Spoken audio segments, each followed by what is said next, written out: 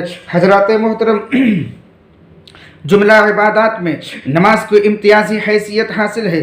دیکھیے حج زندگی میں ایک مرتبہ صاحب استطاعت پر فرض ہے، زکوٰۃ بھی سال میں ایک مرتبہ صاحب نصاب کو ادا کرنا ہوتی ہے، رمضان شریف بھی 11 ماہ بعد آتا ہے، مگر نماز وہ عبادت ہے جو ایک دن میں 5 مرتبہ ادا کرنا ہوتی ہے۔ یہی وہ عبادت ہے جو ہر امیر و غریب، پیر و صغیر پر لازم ہے، مفلس و اسیر پر لازم ہے، عربی و عجمی پر لازم ہے۔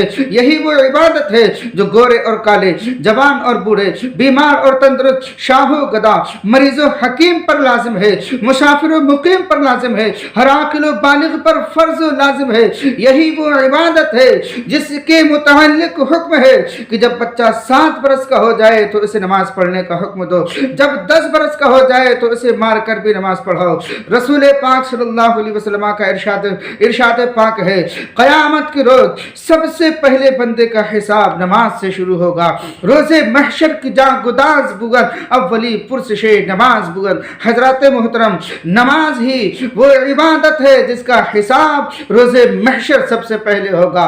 نماز ہی وہ عبادت ہے جو گناہوں سے بچنے کے لیے ڈھال ہے۔ اللہ رب العزت جل مجدہ الکریم کا ارشاد پاک ہے، قرآن مقدس میں ہے، ان الصلاۃ تنہی عن الفحشاء والمنکر، بے شک نماز برائیوں اور بے حیائیوں۔ حضرات محترم، حدیث پاک ہے، حضرت ابو ذر غفاری رضی اللہ تعالیٰ عنہ سے روایت ہے کہ ایک مرتبہ جناب رسول پاک صلی اللہ علیہ وسلم موسم خزاں میں سیر کے لیے باہر تشریف لے گئے تو دیکھا کہ خزاں رسیدہ پتے درختوں سے نیچے خود بخود گر رہے ہیں۔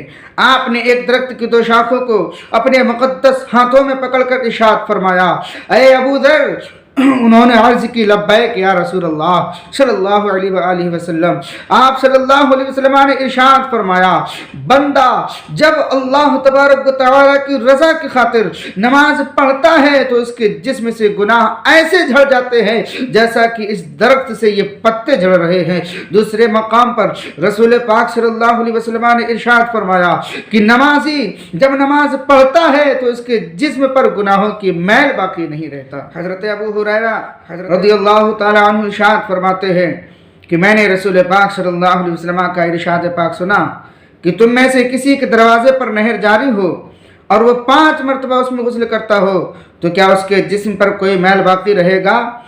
صحابہ کرام رضی اللہ عنہم اجمعین نے عرض کیا، اس کے بدن پر کچھ میل باقی نہ رہے گا۔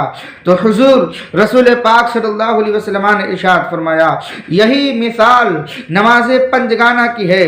اللہ رب العزت ان نمازوں کی برکت سے گناہ مٹا دیتا ہے۔ بزرگوں، دوستو، اس حدیث پاک سے پتہ چلا، معلوم ہوا کہ اگر کسی کے دروازے پر نہر جاری ہو اور وہ روزانہ 5 مرتبہ اس میں نہائے تو اس کے جسم پر میل نہیں رہتا۔ اسی طرح جو دن میں 5 مرتبہ نماز ادا کرتا ہے وہ اللہ کی رحمت کی بارش سے ایسے پاک و صاف ہو جاتا ہے کہ اس کے جسم پر گناہوں کا میل باقی نہیں رہتا ہے۔ حضرات، نماز ہی وہ عبادت ہے جو انسان کو گناہوں سے پاک کرتی ہے۔ یہی وہ عبادت ہے جو بدن اور لباس کو پاکیزہ رکھتی ہے۔ نماز ہی پیام نفاست و طہارت اور مغفرت و رحمت ہے۔ نماز ہی رسول پاک صلی اللہ علیہ وسلم کی آنکھوں کی ٹھنڈک ہے۔ رسول پاک صلی اللہ علیہ وسلم ارشاد فرماتے ہیں، وقرۃ عینی فی الصلاۃ، میری آنکھوں کی ٹھنڈک نماز ہے۔ سبحان اللہ۔ حضرات، اصول ہے کہ محبوب کی ہر چیز محبوب ہوتی ہے، محبوب کی ہر چیز محبوب ہوتی ہے۔ تو اب اپنے آقا و مولا رسول پاک صلی اللہ علیہ وسلم کی محبوب عبادت سے ہمیں بھی محبت رکھنا چاہیے، ہمیں بھی نماز پڑھنا چاہیے۔ نماز ہی کی برکت سے مسجدوں کی تعبیر ہے، نماز ہی کی برکت سے صوت اذان صدائے تکبیر ہے، نماز ہی کی وجہ سے محراب و منبر کی تنویر ہے، نماز ہی سے خطیب کو عظمت ملی، نماز ہی سے امام کو رفعت ملی، حفاظ کو قدر و منزلت ملی، نمازی کو پاکیزگی و نفاست ملی، مسلمانوں کو ایک جگہ جمع ہونے کی سعادت ملی۔ نماز ہی نے شاہ و گدا کو ایک ہی صف میں لا کھڑا کیا، نماز ہی نے شاہ و گدا کو ایک ہی صف میں لا کھڑا کیا، ایک ہی صف میں کھڑے ہو گئے محمود و ایاز، ایک ہی صف میں کھڑے ہو گئے محمود و ایاز، نہ کوئی بندہ رہا نہ کوئی بندہ نواز۔ حضرات محترم، نماز ہی کمال عبودیت ہے، نماز ہی تکمیل انسانیت ہے، نماز ہی اخلاق حسنہ کی ہادی ہے، نماز ہی نے پیار و محبت، الفت و مروت، اتحاد و یگانگیت کا درس دیا، نماز ہی نے قوم کے پسندیدہ امیر کی اطاعت کا سبق دیا، نماز ہی خدا تعالی اور اس کے رسول پاک صلی اللہ علیہ وسلم کو راضی کرنے کا ذریعہ ہے۔ نماز کیا ہے؟